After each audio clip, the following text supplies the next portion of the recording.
करने वाला हूं चुनाव जीतने के लिए जरूरी संसाधनों के बारे में।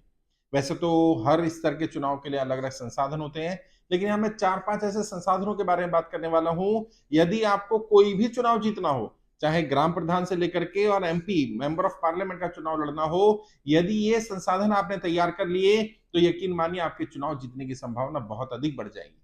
और इनके बिना अगर ये संसाधन नहीं है पांचों, या पांचों में से एक भी कैटेगरी कम है, तो आपकी संभावना बहुत कम हो जाएगी चुनाव जीतने की, क्योंकि पांचों संसाधन जरूरी है।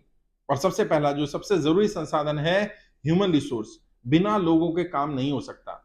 राजनीति लोकतंत्र में सबसे ज्यादा पावरफुल कोई चीज है या सबसे ज्यादा जरूरी कोई चीज है तो वो लोग हैं। अगर लोग आपके साथ हैं तो बाकी सारे रिसोर्सेज लोग ही जनरेट कर लेंगे, लेकिन यदि लोग ही नहीं है तो कुछ नहीं कर पाएंगे।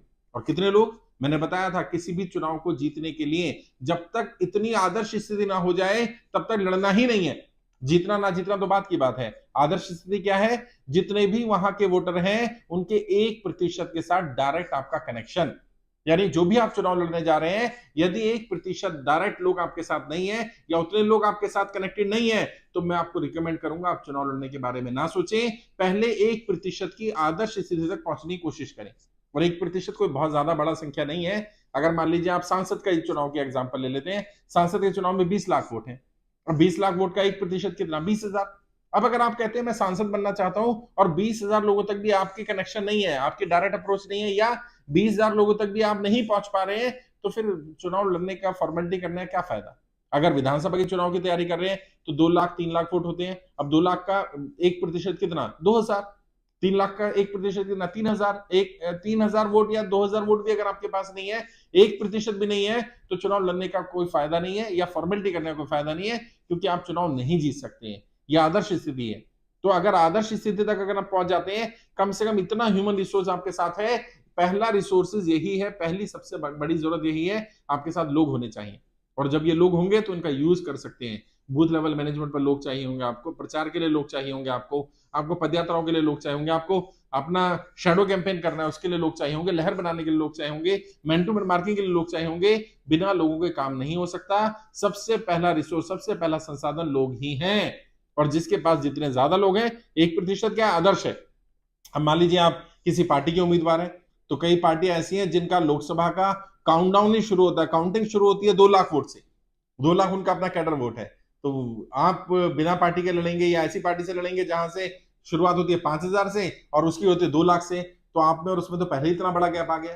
तो आपको कम से कम आदर्श स्थिति 1% तो होना ही चाहिए। उसके बाद जितना इसको संख्या बल को बढ़ा सके उतना ज्यादा बेहतर है, क्योंकि लोग ही सबसे बड़ा रिसोर्स है, सबसे पहला रिसोर्स है, सबसे मजबूत रिसोर्स लोग हैं। लोग चाहिए। दूसरा, अगर लोग हो गए आपके पास, तो लोगों की व्यवस्था करने के लिए आपके पास टीम का होना जरूरी है। लोग क्या? लोग भीड़ है। जैसे एक बड़े नेता ने कहा था, और मैं नाम नहीं लूंगा, नाम लेकर के इस जो बताई गई बात है उसकी इंपॉर्टेंस को कम नहीं करना चाहता। उन्होंने कहा था कि अगर बहुत तेज आंधी आ रही हो और आप ट्यूब लेकर के खड़े हो जाएं, तो आंधी में वो ट्यूब में हवा नहीं भर सकती।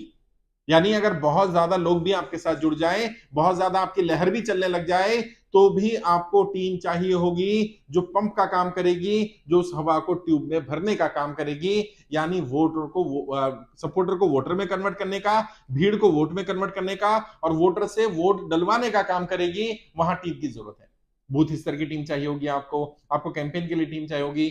9 तरह की अलग अलग टीमें चाहिए होती हैं हर चुनाव के लिए। तो 9 टीमें चाहिए होंगी। सोशल मीडिया पर अलग, मीडिया पर अलग, आपकी ग्राउंड पर टीम अलग, टीम में जो लोग काम कर रहे हैं उनको मैनेजमेंट करने के लिए अलग, अलग अलग लेवल की टीम चाहिए। उस टीम में भी सब टीम चाहिए होती है। उसमें कितने लोग चाहिए, कौन सी टीम चाहिए, वो जब आप सीरियस हो चुनाव लड़ने के लिए तो मैं आपको गाइड कर दूंगा। लेकिन टीम सेकंड रिसोर्स है। यानी कि अगर आपके पास लोग हैं तो लोगों को मैनेज करने के लिए अगर आपके पास टीम नहीं है तो क्या होगा? रायता बिखरा रहेगा साहब, सामान इधर उधर बिखरा रहेगा, पड़ा रहेगा। आपके पास रिसोर्सेस होने के बाद भी आप चुनाव ना जीत पाए। बहुत सारे लोग ऐसे हैं, आपने भी देखा होगा, मैंने भी देखा है, जिनके पास लोग होते हैं, जनाधार होता है, ऐसी पार्टी से जुड़ जाते हैं जिस पार्टी का अपना कैडर वोट है, लेकिन उस कैडर वोट के बाद भी वो चुनाव नहीं जीत पाते, चुनाव नहीं निकाल पाते। टिकट मिल जाने के बाद भी वो पार्टी जहां जिसकी काउंटिंग 2 लाख से शुरू हो रही है और 2.5 लाख पर व्यक्ति सिमट गया। दूसरी पार्टी जिसने 2 लाख से शुरू नहीं करा, 1 लाख से शुरू करा, उसका कैडर वोट 1 लाख था, लेकिन उसने लीड ले लिया, 3.5 लाख वोट मिल गया उसको। क्यों मिल गया? क्योंकि उसने बढ़िया तरीके से मैनेजमेंट किया। और मैनेजमेंट कैसे होता है? मैनेजमेंट टीम के आधार पर होता है। यदि आप चुनाव वाकई जीतना चाहते हैं, दूसरा सबसे मजबूत रिसोर्स होगा मैनेजमेंट, यानी मैनेजमेंट की टीम। अगर आपके पास टीम नहीं है या टीम मैनेज नहीं है या ऐसे लोग नहीं है जिन्हें इलेक्शन मैनेजमेंट के बारे में, टीम मैनेजमेंट के बारे में, टीम बिल्डिंग के बारे में पता होगा, तो आपके लिए दिक्कत आने वाली है। यदि चुनाव जीतने के लिए चुनाव लड़ रहे हैं तो इस दूसरी चीज को भी तैयार करिए। दूसरा रिसोर्स टीम है आपका। कितनी टीमें चाहिए? जैसे मैंने कहा 9 टीमें चाहिए। कौन कौन सी टीम चाहिए, उनमें सब टीमें कितनी होनी चाहिए, कितने लोग होने चाहिए, वो सब आपको पता हो, आपको जानकारी उसकी होनी चाहिए। तीसरा रिसोर्स, और इसके बिना भी काम नहीं चलेगा, वो रिसोर्स है फाइनेंस का। क्योंकि जो लोग आएंगे उनको खाना भी खिलाना है, उनको झंडे चाहिए, बैनर चाहिए, मटेरियल चाहिए, वो सब आएगा कहां से? वो सब पैसे से आएगा। और कई लोग कहते हैं साहब आप तो कहते हैं पैसा नहीं भी तो भी चुनाव जीत सकते हैं, चुनाव लड़ सकते हैं। हाँ बिल्कुल लड़ सकते हैं। अगर आपके पास अपना पैसा नहीं है तो बिल्कुल मत घबराइए, या तो आपका अपना पैसा हो या ऐसे लोग हो जो आप पर दांव खेलने को तैयार हो जाए। जैसे मैंने कहा, जो लोग हैं, ह्यूमन रिसोर्स आपके पास है, और आपके पास मान लीजिए एक लोकसभा का चुनाव लड़ने जा रहे हैं, 2 लाख लोग हो गए आपके पास, और अगर 2 लाख लोगों ने सिर्फ 100 रुपए की भी एवरेज मदद की, एवरेज मदद मतलब किसी ने 10 रुपए भी दिए होंगे और किसी ने 2,000 रुपए भी दिए होंगे, एवरेज अगर 100 रुपए की मदद की गई और 2 लाख लोग हैं तो आपके पास 2 करोड़ रुपए हो गए। आप काफी अच्छा चुनाव लड़ पाएंगे। और जब 2 लाख लोग जिसके साथ होते हैं ना, उसको 2 करोड़ भी खर्च करने की जरूरत नहीं होती है, क्योंकि इलेक्शन में सबसे ज्यादा पैसा लोगों पर ही खर्च होता है। लेकिन मैं यहां आकर के ये बोल दूं कि बिना पैसे के आप चुनाव लड़ लेंगे और चुनाव जीत लेंगे, लड़ तो लेंगे, शायद जीत लेंगे, ये कहना गलत होगा। और कितना पैसा चाहिए? जो भी इलेक्शन कमीशन की लिमिट है, जिस भी चुनाव की जो लिमिट है, उससे कम से कम 100 टाइम्स पैसा लग रहा है। 50 टाइम 20 टाइम तो लगता ही लगता है। और कई जितना निचले स्तर का चुनाव होगा, जहां पर लिमिट होगी 50,000 रुपए की, वहां खर्च के कितने किए जा रहे हैं? वहां 50 लाख रुपए खर्च किए जा रहे हैं साहब। 20 लाख 25 लाख रुपए तो नॉर्मल कोई भी खर्च कर देता है, जहां पर 25,000 50,000 की लिमिट होती है। तो 10 गुना से लेकर के 100 गुना तक पैसा चाहिए होगा। लेकिन अपनी जेब का पैसा लगाएं जरूरी नहीं है, या तो आपके पास अपना पैसा हो या ऐसे लोग हो जो आप पर दाव खेलने को तैयार हो। आपके ऐसे मित्र होने चाहिए, और मित्रों के भरोसे आप सत्ता में जा सकते हैं, आप चुनाव जीत सकते हैं। तीसरा रिसोर्स पैसा ही है, बिना पैसे के भी काम नहीं चलेगा। चौथा रिसोर्स क्या है? हमारे अपने पर्सनैलिटी, अपनी कम्युनिकेशन, अपनी नॉलेज, हमारे अपने व्यवहार, जिसके साथ लोग हमारे साथ कनेक्ट होंगे। क्योंकि सिर्फ वोटर को इन्फ्लुएंस करने के लिए पार्टी का या संगठन का होना या लोगों का होना काफी नहीं होता। नेता को नेता भी होना चाहिए, नेता जैसा दिखना चाहिए, नेता जैसा बोलना आना चाहिए, नेता जैसी सोच होनी चाहिए, वैसे विचार होने चाहिए, वैसी पर्सनैलिटी होनी चाहिए, वैसा कम्युनिकेशन होना चाहिए। यदि हमारे विचार वैसे नहीं है, यदि हमारी पर्सनैलिटी वैसी नहीं है, यदि हम वैसे दिखते नहीं है, यदि हम लीडर के रूप में काम नहीं कर रहे हैं या लीडर वाले काम नहीं कर रहे हैं, तो जनता हमें अपना नेता स्वीकार नहीं करेगी या नेता के रूप में स्वीकार नहीं करेगी। और हमसे बेहतर अगर कोई विकल्प मिल गया क्षेत्र की जनता को, तुरंत जनता उसको चुन लेगी। तो हमें अपने ऊपर मेहनत करनी पड़ेगी। अगला रिसोर्स कैंडिडेट ही है। अगला सबसे बड़ी जरूरत जो है वो कैंडिडेट है। कैंडिडेट के लेवल पर ठीक होना। और जब भी मैं इलेक्शन मैनेजमेंट की बात करता हूं, उसमें कॉन्स्टिट्यूंसी मैनेजमेंट से पहले कैंडिडेट मैनेजमेंट की बात करता हूं, क्योंकि अगर कैंडिडेट का कम्युनिकेशन ठीक हो गया, उसकी पर्सनैलिटी ठीक हो गई, उसका विचार ठीक हो गया, उसको मीडिया में अपनी बात रखनी आ गई, उसको मंच पर अपनी बात रखनी आ गई, उसे जनता को इन्फ्लुएंस करना आ गया, उसे ऐसे शब्दों का सिलेक्शन करना आ गया, सही उच्चारण करना आ गया जिनसे जनता कनेक्ट होती है, तो बाकी सारे रिसोर्सेज एड ऑन हो जाएंगे, ज्यादा बेनिफिट देंगे। अगर उम्मीदवार अच्छा ना हो, कई लोग हैं, कई उम्मीदवार ऐसे हैं, आप में से भी कई लोगों ने देखा होगा, जो व्यक्ति अच्छा दिखता नहीं है, अच्छा बोलता नहीं है, पर्सनैलिटी अच्छी नहीं है, कम्युनिकेशन नहीं है, सोच नहीं है, जीत गया। कैसे जीत गया? लहर आई किसी नेता की, जीत गया। लेकिन ये जो लहर पर आधारित नेता है, पार्टी पर डिपेंड नेता है, इनका अपना कोई जनाधार, कोई अस्तित्व नहीं होता है। पार्टी ने कहा खड़े हो जाओ तो खड़े होना पड़ेगा, पार्टी ने कहा बैठ जाओ तो बैठना पड़ेगा, और पार्टी ने अगर टिकट नहीं दिया तो इनके अपने आधार पर, अपने जनाधार पर 1000 वोट भी नहीं आते। मैं चाहता हूं कि आप ऐसे नेता बने कि आपका अपना जनाधार हो। तो क्या करें? अपने रिसोर्सेज पर मेहनत करें, यानी अपने ऊपर मेहनत करें। कैंडिडेट एक बहुत बड़ा रिसोर्स है, और बहुत बार देखा गया है सामने वाला कैंडिडेट अच्छा होने के कारण बाकी रिसोर्सेज हल्के होने के बाद भी जनता उस उम्मीदवार को मौका दे देती है। और खासकर से निचले स्तर पर, जिला पंचायत स्तर पर, बीडीसी मेंबर के स्तर पर, ग्राम प्रधान के स्तर पर, बहुत बढ़िया कैंडिडेट होने के बाद बहुत सारी चीजें अगर ना हो, उसके पास संसाधन ना हो, पैसा ना हो, लोग ना हो, तो भी जनता उसको वोट कर देती है। ये अगला संसाधन है, अगला रिसोर्स है। इस पर मेहनत करनी है, इस पर काम करना है। एक और रिसोर्स, इसके बिना भी काम नहीं चलता। क्या? जो दिखता है वो बिकता है।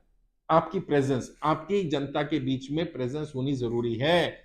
आपके साथ जनता जुड़ गई, आप भी अच्छे हैं, पैसा भी है, संसाधन भी है, लेकिन जनता के बीच आप नहीं है, आपकी प्रेजेंस हमेशा जनता के बीच में होनी चाहिए। आप रहे ना रहे, आपकी प्रेजेंस रहे, चाहे आपकी चर्चा के रूप में हो, सोशल मीडिया के रूप में हो, आपकी टीम के रूप में हो, किसी भी तरह से आपका चर्चा में बने रहना, आपका जनता के बीच में बने रहना, आपका अपने क्षेत्र में बने रहना बहुत जरूरी है, बहुत महत्वपूर्ण रिसोर्स है। यदि कैंडिडेट बढ़िया होने के बाद भी जनता तक अप्रोच नहीं है, अपनी बात नहीं पहुंचा पा रहा, तो वो सफल नहीं हो पाएगा, चुनाव नहीं जीत पाएगा। हमने देखा बहुत सारे कैंडिडेट को, बढ़िया कैंडिडेट है, जनता तक पहुंच नहीं पा रहे, वोटर तक अपनी बात नहीं पहुंचा पा रहे, उनके पास माध्यम नहीं है, या उतने रिसोर्सेज का सही यूटिलाइजेशन करना नहीं आ रहा, या वैसी टीम नहीं है। तो ऐसे रिसोर्सेज या ऐसी चीजों का भी क्या फायदा जो जनता तक या वोटर तक ही हमारी बात ना पहुंचा पाए।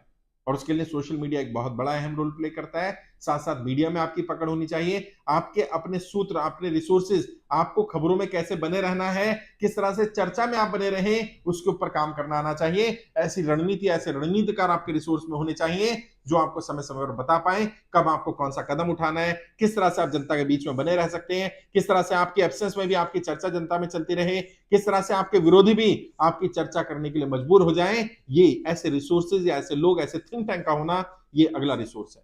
अगर आपके पास ऐसे थिंक टैंक, ऐसे रिसोर्स हैं, ऐसे रणनीतिकार हैं, यकीन मानिए आपकी चुनाव जीतने की संभावना बहुत अधिक हो जाएगी। और बहुत सारे संसाधन थोड़े थोड़े कम होने के बाद भी यदि आपने रणनीति बढ़िया बना ली, आपके रणनीतिकार अच्छे हुए और आप चर्चा में बने रहे, जनता के बीच बने रहे, तो आपके चुनाव जीतने की संभावना बहुत अधिक होगी।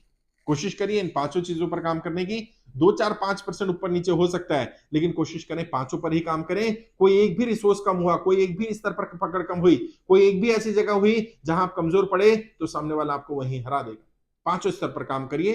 फिर भी कोई दिक्कत आती है, कोई परेशानी आती है, जब भी आप चुनाव लड़ने जाए तो बात करिएगा, मैं गाइड करूंगा आपको। 2-4-5 मिनट बात करो, डायरेक्ट बात करिए, फ्री ऑफ कॉस्ट बात करिए। वीडियो के डिस्क्रिप्शन जाइए, मेरा फोन नंबर मिल जाएगा, मेरे से बात करिए, मैं गाइड करूंगा आपको। कोई सवाल है, कोई डाउट है, कुछ और पूछना चाहते हैं, किसी और टॉपिक वीडियो चाहिए हो, तो कमेंट बॉक्स में लिखिएगा, मैं उस टॉपिक वीडियो ही बनाऊंगा। ट्रेनिंग लेना चाहें तो हमारी वेबसाइट है www.iplindia.org। अब आप वेबसाइट पर ही ट्रेनिंग ले सकते हैं, सारी ट्रेनिंग वेबसाइट पर डाल दी गई है, वहीं पर आपको ट्रेनिंग मिल जाएगी। अगर आप यूट्यूब के माध्यम से ट्रेनिंग लेना चाहें तो देखिएगा, सबसे साथ ज्वाइन बटन है, वहां क्लिक करेंगे, अलग अलग ऑप्शन आ जाएंगी, यूट्यूब के माध्यम से भी ट्रेनिंग ले सकते हैं। आज के लिए इतना ही। आपके उज्जवल राजनीतिक भविष्य के लिए हार्दिक शुभकामनाएं। जय हिंद, जय भारत।